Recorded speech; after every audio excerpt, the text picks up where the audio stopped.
Sweet పొటాటోని కూడా మనం terrace గార్డెన్లో పెంచొచ్చని నాకైతే అస్సలు తెలియదు.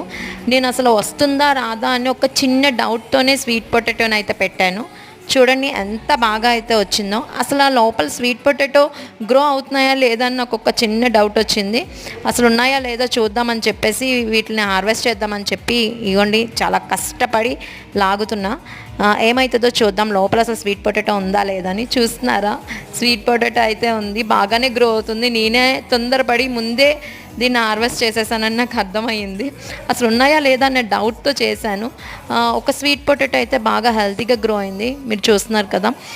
రిమైనింగ్ నేను ఒక ఫ్యూ డేస్ ఉంటే రిమైనింగ్ కూడా పాపం వచ్చును. నేను ఈలోపే తీసేసాను. ఓకే, నేను ఈ స్వీట్ పొటాటో తీసేసి మిగతాది మళ్ళీ యాజ్ ఇట్ ఈజ్ అట్లానే పెట్టేస్తున్నాను. గ్రో అవుతాయేమో చూడాలి. ఇలాంటి వీడియోస్ కోసం మన ఛానల్ని సబ్స్క్రైబ్ చేసుకోండి. నెక్స్ట్ వీడియోలో మళ్ళీ కలుద్దాం. See you, bye, happy gardening.